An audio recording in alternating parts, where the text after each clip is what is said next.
Last Sunday morning, I was not with you. I was in Titonka, Iowa. My father had died. On Sunday morning, there was no way it was going to work to go to church, so I decided to spend the morning with my mother. And I walked into her room. Actually, I stood in the door of her room at the nursing home, and she didn't see me.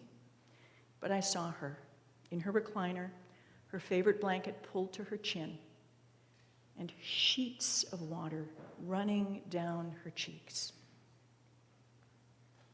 I had nothing to say to her except, "Mom, I'm so sorry." So we sat, and we held hands, and both of us cried. At one point, as I reached for a fresh Kleenex, one for Mom and one for me, I glanced at the TV that was muted in the corner of her room. And the crawler on the screen read, "Multiple deaths in Texas church shooting." The disconnect was breathtaking. There I sat in a quiet, safe room with my elderly mother, grieving my father's death, but so grateful for the peaceful manner of his dying.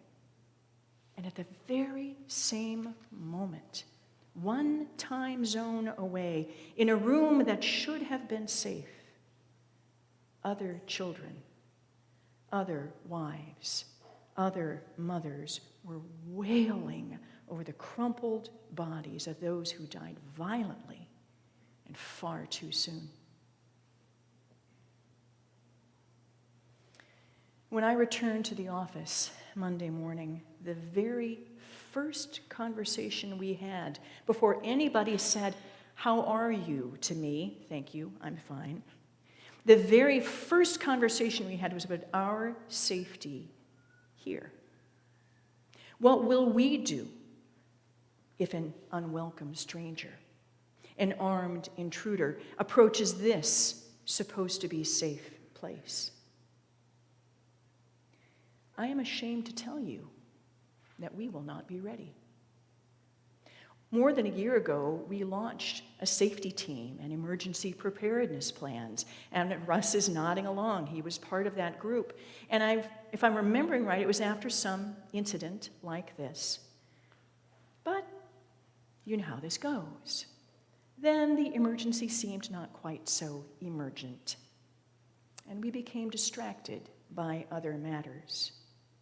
And the statistical improbability of such an occurrence happening here dulled us to our concerns.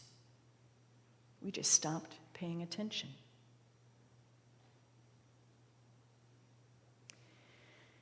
I wonder if it was Jesus' concern about us, not about the danger we face, but about our lack of attention to the danger, that prompted him to tell this amusing little parable about bridesmaids in the first century, using the example of their inattention to scold us for ours. He tells and paints this funny little picture of complacent young women dolled up in foofy dresses with big bows on the back, architecturally stunning hairdos, and spiky shoes intended not to turn heads but ankles. They were bored. They fell asleep. The groom was out drinking with his friends. "Light your lamps," Jesus cries, "stay awake." But he wasn't warning them of an active shooter.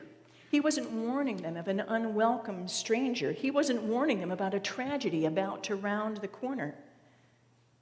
They were watching for joy, for a tipsy bridegroom to come stumbling around the corner with his friends from the bachelor party to the banquet hall. That love-drunk bridegroom would need the bridesmaids' lamps to light his way to joy. Light your lamps. The bridegroom is here. The party is about to begin. Jesus' concern in this parable, and as we near the end both of the church year and of Matthew's gospel, is neither for our institutional emergency preparedness or that bridesmaids would be on time. We've allowed ourselves to be distracted by the details of the story and distracted from Jesus' true point. So we go back to the beginning of the parable.